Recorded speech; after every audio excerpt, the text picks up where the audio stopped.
di garis peperangan. Jadi saya setuju bahwa secara keseluruhan negara Amerika tidaklah menentang Islam. Secara keseluruhan orang India non-Muslim pun tidak menentang Islam. Hanya sedikit yang menentang. Dan mereka inilah yang mengendalikan media. Seperti yang disebutkan dalam majalah Times. Majalah Times yang terkenal di seluruh dunia. Sebuah artikel di majalah ini, pada sebuah edisi tertanggal 16 April 1979, dikatakan bahwa lebih dari 60.000 buku yang menulis menentang Islam selama kurun waktu 150 tahun. Lebih dari 60.000 buku menentang Islam selama kurun waktu 150 tahun. Dan jika kita hitung berdasarkan artikel majalah Times ini, bahwa lebih dari satu buku yang menentang Islam yang ditulis setiap harinya. Dan medianya, saya salahkan media dan para politikusnya. Menurut saya, akar dari masalah kita di dunia ini adalah media dan para politikus itu sendiri. Maaf jika saya menyakiti perasaan orang, bukan itu maksud saya. Tapi ini pendapat saya. Tugas jurnalis media untuk menganalisa. Tapi banyak juga para jurnalis yang jujur dan bicara yang sebenarnya. Masih banyak yang demikian. Bukan berarti semuanya. Saya yakin sekali tidak semuanya. Hanya masih banyak yang demikian. Jika kalian menganalisa pada masa sekarang ini, Islam adalah target media. Contohnya, apabila ada seorang muslim memakai jilbab, dia menjadi target. Tapi jika suster yang memakai baju semacam itu, dan dia menutupi seluruh tubuh, kecuali wajah dan pergelangan tangannya, orang-orang akan menghormati mereka. Mengapa terjadi perbedaan ini? Jika seorang muslim memelihara janggut, maka dia dianggap teroris. Tapi orang Sikh boleh memelihara janggut. Tidak masalah mereka memakai sorban. Saat saya pertama kali ke Kanada tahun 90-an, di sana ada orang Sikh yang juga merupakan warga Kanada. Dia berjuang agar dia memperoleh hak untuk tidak melepaskan sorbannya saat dia masuk ke militeran Kanada. Dia memenangkan kasusnya. Dia orang Sikh. Lalu ada juga orang Sikh yang menghadapi pengadilan, di mana dia menolak melepaskan sorbannya saat masuk universitas. Dia memenangkan kasusnya juga. Di sini bisa kita lihat bahwa orang yang memelihara janggut, saya tidak mengerti kenapa orang begitu takut dengan janggut ini. Ini baru saja kejadian kemarin. Aku datang bersama kolegaku, dan kami datang ke sebuah hotel. Kolegaku itu juga berjanggut dan memakai peci. Kemudian ada beberapa polisi mengikuti kami dan bertanya, hanya karena janggut dan peci kami. Memangnya janggut bisa apa? Menyakiti lalat saja tidak bisa.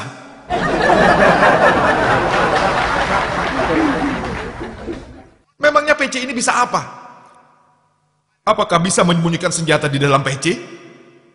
Jika seseorang membawa sesuatu, kita tentu bisa melihat apa yang dibawanya. Tapi janggut ini, menyakiti lalat saja tidak bisa. Jika kita analisa, banyak orang dari berbagai agama, mereka juga punya janggut. Pengikut Yesus Kristus misalnya, dan juga para rasul Islam.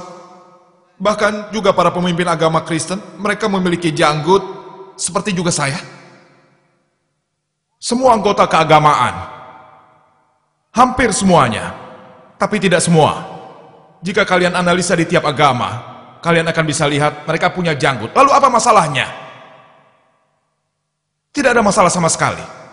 Jadi semua ini kesalahan media. Salah media karena target ini dipilih.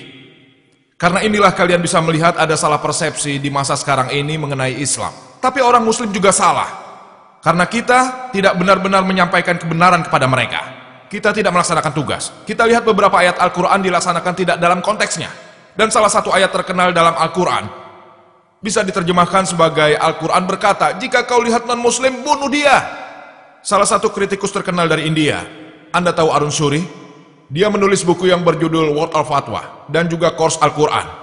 Di surat At-Taubah, bab 9, pada ayat 5, Al-Quran berkata, apabila kau menemukan orang kafir, dalam kurung Hindu, apabila kau menemukan orang kafir, dalam kurung Hindu, bunuh dia. Kepunglah dia di tempat pengintaian. Pikirkanlah apabila seorang Hindu biasa membaca ini. Al-Quran berkata, apabila kau menemukan orang Hindu, bunuh dia. Ini akan menimbulkan reaksi. Dia akan menentang Islam. Masalahnya adalah ada beberapa orang dengan ide mereka sendiri, karena pikiran mereka sendiri menulis buku Word of Fatwa, dan dia mengutip ayat yang sama di surat At-Taubah bab 9 ayat 5 sebagai referensi. Setelah ayat 5 dia langsung lompat ke ayat 7. Orang pintar manapun tahu sebabnya. Apa? Karena ayat 6 yang memegang kuncinya, yang menjawab tuduhan tadi. Jika kita membaca surat At-Taubah bab 9, dua ayat yang pertama menceritakan hubungan antara orang muslim dan orang musyrikin. Tapi hubungan ini diputuskan oleh orang-orang musyrikin di Mekah waktu itu. Karena itulah Allah dalam ayat 5 berfirman, di dalam medan perang, apabila kau menemui musuhmu, kafir berarti musuh yang tidak beriman. Apabila kau menemui musuhmu, bunuhlah dia. Dalam medan perang, jika seseorang menarik ini di luar konteks, ini akan terdengar sangat sinting. Pikirkan saat terjadi perang antara Amerika dan Vietnam. Jika jenderal militer Amerika berkata pada pasukannya di medan perang waktu itu, pasukanku, jangan takut, temukan orang Vietnam dan bunuhlah. Ini untuk meningkatkan semangat kan? Tapi hari ini, jika ada orang Amerika yang berkata temukan orang Vietnam dan bunuh mereka, ini akan terdengar seperti orang yang sadis. Ini di luar konteks. Tapi jika tugas jenderal militer untuk meningkatkan semangat yang akan dilakukan pada pasukannya, akan sama dengan yang difirmankan Allah dalam Al-Quran kepada orang beriman. Apabila musuh datang, ya bunuh mereka. Ayat selanjutnya, ayat 6 berkata, jika seseorang di antara orang musyrikin itu meminta perlindungan, dengar sekali lagi, jika mereka minta perlindungan, jika mereka meminta damai, antarkan dia ke tempat yang aman. Itu yang difirmankan Allah. Al-Quran tidak berkata jika mereka minta damai, lepaskan mereka. Tapi Al-Quran berkata antarkan mereka ke tempat yang aman. Tapi pada masa ini, kebanyakan jenderal militer bersama anggota militernya berkata, jika musuh ingin damai, lepaskan mereka. Jenderal militer negara mana yang berkata antarkan mereka ke tempat yang aman? Justru Quran yang mengatakan. Jika Anda membaca sesuai konteks, Anda akan tahu pesan sesungguhnya dari Al-Quran. Sebaiknya kita baca kitab agama manapun. Saya mempelajari perbandingan agama, saya membaca kitab-kitab agama lain, Alkitab, Perjanjian Baru, Perjanjian Lama, kitab Sikh, semuanya sudah saya baca. Dan saya temukan, di hampir semua kitab-kitab ini, hampir semuanya, kitab tersebut menyebutkan tentang berperang dan membunuh. Saya dapat memberikan kutipan. Jika Anda baca Alkitab, di kitab Keluaran pada Perjanjian Lama, bab 22 ayat 18-20. Bab 32 juga soal membunuh. Bab 31 membunuh. Perjanjian Baru di Injil Lukas, di situ juga menyebutkan membunuh. Jika Anda ingat cerita tentang Yesus ketika ia pergi ke Taman Getsemani, ia menyuruh para rasulnya untuk mengambil tempat dan berdiri di sana, dan meminta rasulnya untuk mencambuk. Dari bukti-bukti ini bisa Anda lihat bahwa berperang adalah hal yang lumrah di semua kitab. Bahkan kitab yang baru, Mahabharata, di situ pun ada. Tidak salah kan? Di bab 2 Anda akan tahu, ketika Arjuna merasa sedih, ketika ia harus berperang melawan saudaranya. Arjuna berkata, bagaimana aku bisa membunuh saudaraku? Dan ratusan orang di depan sana. Jadi Arjuna diberikan bimbingan oleh Tuhan Krishna. Dan Tuhan Krishna berkata padanya, berjalanlah dalam kebenaran. Saat kau dalam kebenaran, kau tidak perlu melihat siapa di depanmu, entah saudara atau musuhmu. Begitulah adanya. Kebenaran akan selalu berada jauh lebih tinggi dari hubungan apapun. Seperti juga difirmankan dalam surat An-Nisa, bab 4 ayat 135. Ya ayyuhallazina amanu, hai orang-orang yang beriman, jadilah kamu orang yang benar-benar penegak keadilan, menjadi saksi karena Allah.